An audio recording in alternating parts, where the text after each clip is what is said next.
whose members down the ages have been custodians of the plan, and as those to whom has been committed the working out of the will of God for the race of men.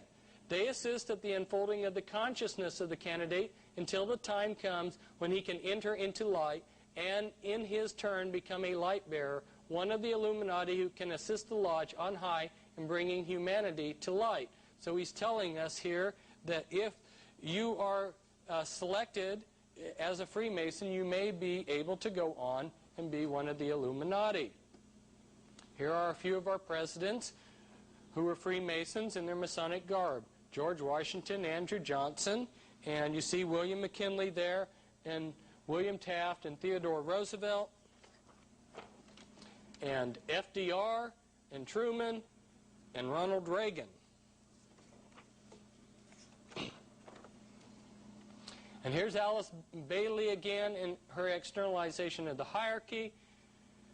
And she tells us that in place of Christianity, the mystery religions will be restored by the church and Freemasonry.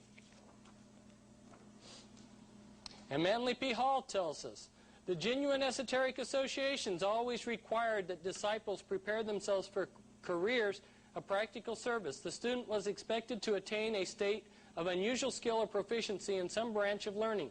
He was then to practice this profession or craft as a means of extending his sphere of constructive influence. He was to teach through example, enriching his chosen vocation with the overtones of enlightened religious philosophy, thus gradually creating a significant zone of influence. He was available for whatever task the keepers of the great plan required.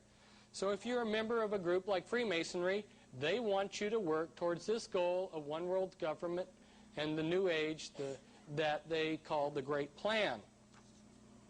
And Alice Bailey tells us how they're going to do this. She says, by means of the educational work of the world, the great Lord, who she refers to in this book as Lucifer, seeks to reach those of the intelligent public who cannot be reached by means of ceremonial and symbolism as in Masonry, or by religious means and rituals as in the church. It touches the masses and those in whom the intelligent aspects predominate. What she's telling us here is, and we'll read it again in this next one, is the three main channels through which the preparation for the New Age is going on might be regarded as the church, the Masonic fraternity, and the educational field. We're going to get them in the churches to bring in this New Age, but not everybody goes to church. So we'll teach them in the fraternities, but not everybody goes to a Masonic lodge. So then the safety net for it all is education. We're in a period of what is called externalization of the hierarchy. They're taking what was done in secret 100 years ago, and they're externalizing what was done by the hierarchy in secret into society. So that's why when I go down the street and I get a meal at a fast food place, here is a wizard doing magic with Lilith, the owl, and throwing energy balls on my hamburger sack. And then I go down the street, and here's an identical looking wizard and fire and ice, which are important symbols in the occult. And then I go to the next fast food place, and this is their placemat, and it blows me away. How to hypnotize your parents. And then I go on to the library, and they're handing this out as you go through the door, Metaphysics for Our Age. And I look inside the library book, and they have the symbol for the Illuminati, a snake swallowing its tail, and it says Illumino. And then I find out that it's Freemasons running our libraries and our school system. And I go to the laundromat, and here's a lady who's channeling demons, and she's going to teach how to use your spiritual energy, and she's teaching this in the Portland Masonic Temple. And I come home and I think, well, it's safe to read the food section in the paper at least. And here's a witch teaching witchcraft in the food section. Now, I told you that they're going to use education to bring in the externalization of the hierarchy. My wife is taught in a public school, and this public school for the last 15 years has had nothing to do with Christmas. they have an occult ritual winter solstice program during that time period. And in 1991, this was the program that they gave the parents who came to a meeting like this to watch their children put on the play. And they celebrated the return of Lucifer. And inside, this is the program. And the children on stage, some of them had acceptable barcodes on their foreheads, and some of them had unacceptable barcodes on their foreheads. And by the way, I happened to send this one day to Tex Mars, and he put it on the front of his newsletter.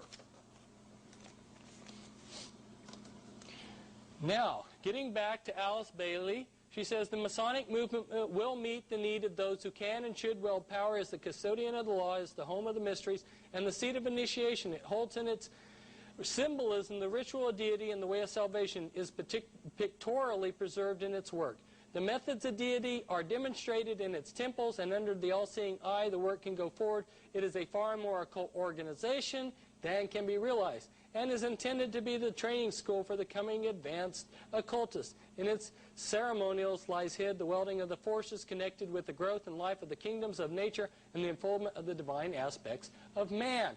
If you're an Illuminati boy, the Illuminati wants you to go through Freemasonry to learn the outer symbols of the mystery religions.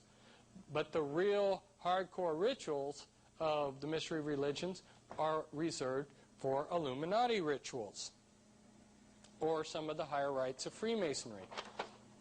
This is a cover of one of the Scottish Rites magazines. The Supreme Council of 33rd Degree, their official magazine, has been known as the New Age magazine for 100 years. They've been promoting the New Age movement for a long time. In the 70s and 80s, Christians were still debating whether there was a New Age movement. And in the inside of this magazine is a page which has a very interesting quote.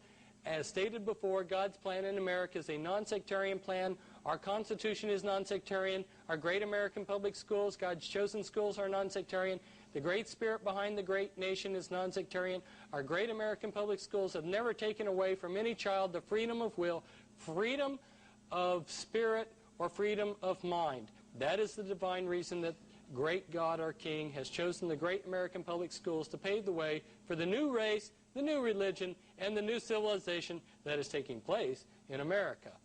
Any mother or father or guardian who is responsible for the taking away of freedom of mind, freedom of will, or freedom of spirit is the lowest criminal on this earth, because they take away from that child the God-given right to become part of God's great plan in America for the dawn of the new age of the world. They're saying, shame on you, Christian parents, for sending your kids to Christian school. You are the lowest criminal on earth. And here is Lucius Trust, just a letter from them indicating that their triangles groups are in 110 countries. This is from another Masonic magazine. It says, Masonry's greatness is not in the antiquity of its beginnings, neither in its conservatism, but rather in the fact that it has always been a leader of thought and action. I repeat, a comprehensive understanding of the history of Masonry leads inevitably to the conclusion that not through conservatism has it most served the world, but rather through its spirit of unrest, its utter abhorrence of unnecessary restraint, its abiding love for liberty, its unconquerable desire to progress away from the old to the new and better conditions. Wherever the conflict has been waged between the old and the new, between a narrow conservatism and real progress, our Masonic brethren have been found on the right side. Witness the members of St. Andrew's Lodge of the Green Dragon who threw the tea into Boston Harbor. I wish I had $1 for every time that I have heard someone talk about the Boston Tea Party being a tax revolt against high taxes. What actually happened? British Parliament drastically slashed taxes. So why would people revolt against that? Well, the people didn't. But the Masons at that time period were smuggling opium into this country in the bottom of ships. They are also smuggling in tea. And when British Parliament drastically cut import taxes, it made their their illegal tea uncompetitive with the legal tea. And they were upset that this was going to cut into their profit. So when they were going to have their lodge meeting that night at the Green Dragon Inn, and you might remember that name for later on it might come up, they decided, and if you look in the minutes of their lodge meeting, you will see that they decided to cancel their meeting that night, and they planned to dress up as Indians, and then they went down to Boston Harbor, and there was this poor captain who was at the wrong place at the wrong time, and they dumped millions of dollars of his, however much it was, of his tea right into Boston Harbor. It was a criminal act, and now history has been tweaked a little bit, and we see them as great patriots. This is from a map that I did just showing Masonic lodges during the Revolutionary time period. The Freemasons were the ones who planned and carried out a large share of the American Revolution, and 33 of the 35 signers of the Declaration were Freemasons. There are over 800 fraternal organizations in this nation. Essentially all of them have been started by the Freemasons. Many religious groups and religions have been started by the Freemasons. And if we look at this Scottish Rite Journal page, we see that they say Freemasonry as a world power. And they see this in 1921, when this was written, that there was a struggle between Freemasonry and the Catholic Church. This was one of those many controlled struggles that the Illuminati has given us. Well, it's no longer that situation anymore. In 1993, in one of my newsletters, I listed hundreds of top Vatican officials and their initiation dates and their secret Masonic membership numbers. This is just a small section of the list. And here's the Catholic Church with the Illuminati all-seeing eye in it. Now there are a number of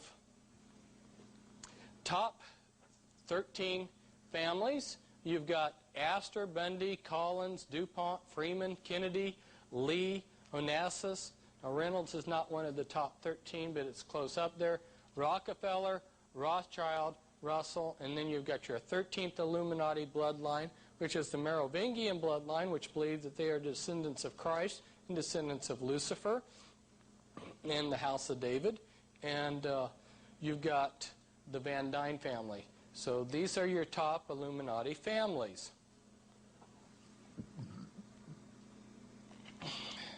Now, we're going to take a break from getting an overview of things, and we're going to focus in on just one little time point in history, the Civil War, and we're going to look at 3 men at that time period. This is so that we can see how the small relates to the big. We're going to look at Abraham Lincoln, Ulysses Grant, and John Brown. John Brown was an abolitionist who tried to arm the slaves, and by doing so provoked the South to want to have an armed rebellion.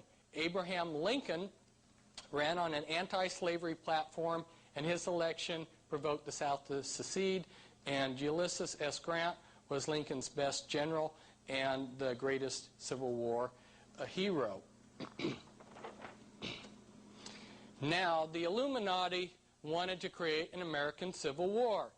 The United States was getting too big and too rich, so they wanted to divide and conquer. And they wanted to bring us into debt and create a national bank. And they were also looking forward to all the war profits that they were going to get running drugs and munitions and other things, but they needed people to implement their plan. And we're only going to look at 3 people, and of those we can only give, due to time, a fraction of what could be said. So let's look at the first person. Let's look at John Brown. John Brown was a Rosicrucian and a Mason, and so was his father. Now there was a Rosicrucian named William Lloyd Garrison, and he created the Anti-Slavery Society in 1832. He also became a member of the Order of the Rose in England in 1834. There was another Rosicrucian, George Lippard, who was a member